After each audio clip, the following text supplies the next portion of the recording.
And now it's time for apples versus daggers and knives. Here in my back garden I have a lovely apple tree. Got lots and lots and lots of fruit on it. It's all good. But sometimes some of the apples aren't picked in time.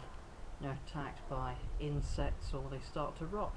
So, you know, it's the chopping block for them really.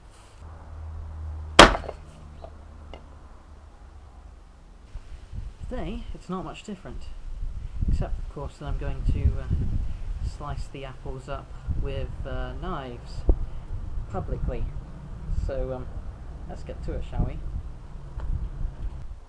And now to test out different knives.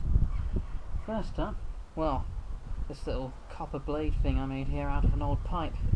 Not very good, but it'll be good to see how it does.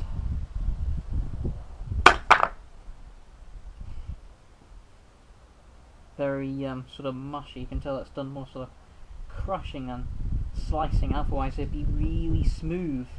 This is terrible. Second up is my folding knife. It's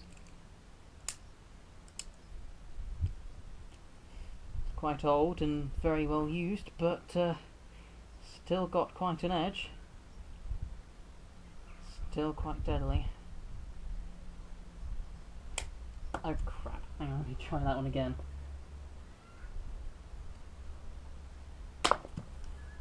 Yeah, that didn't do too well. Although the cut was smoother. Third up, a good old-fashioned kitchen knife, not a chef's knife, ridiculously thin. Blade isn't even properly attached in, there's no tang or anything. It's the grown-up version of arts and crafts, if you ask me. But oh well. Still, again, deadly. If you actually make a hit. Like that.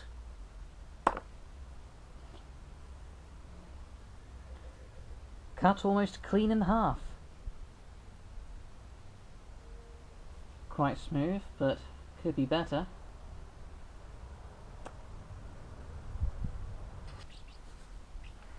Second to last is my favourite, my hunting knife by Nito, who are in Spain. Lovely blade there. Full tang, goes right the way through. If you don't know, a tang is the part that attaches the blade into the handle. It's a thin rod, not too thin though, that goes the whole way through. Sometimes you have half tangs though, so it goes sort of halfway through. And then you've got rat tail tangs, which some cheap, especially sort of fantasy blades have, which would be little stupid rods welded on that are teeny. This of course is also quite sharp. Not gonna stroke that too much in case I cut myself. Very lovely design, but let's see how good it is in practicality. Lovely. Another clean cut. And going into sort of microscience almost, I'd say that cut even better than the kitchen knife. But who knows? It's quite difficult to tell. And finally, happy birthday, Ryan, or also known as Flyboypuoi. Your birthday present. I even sharpened it extra myself. Lovely thing. Good old lock blade, folds in, nice and stiff, and camouflaged. Well, let's see how well this one does.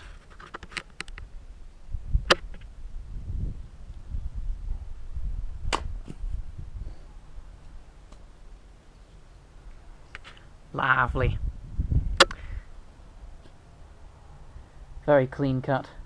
And again, absolutely in half. Look at that, straight down the middle. So, In last place, we have the stupid copper blade I made ages ago. So bad I couldn't even stick it into the wood to the right of me here. In second to last place, I have my folding knife, because it's quite old and it didn't really do much hacking. Or slicing for that matter. Third to last place, I have the cooking knife. Because of course, it did quite a bit of slicing power, but it didn't have much weight behind it, so it kind of didn't do much heavy hacking, just a bit of fine slicing. Then we have my friend Ryan's birthday present, the lock knife. Very nice. Had a good bit of weight behind it, and it was very fine and sharp.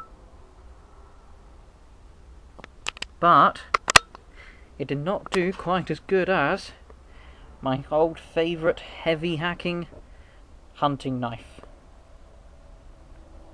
Mainly because, as much as the top three were very sharp indeed, the cooking knife wasn't quite as finely sharp as the other two.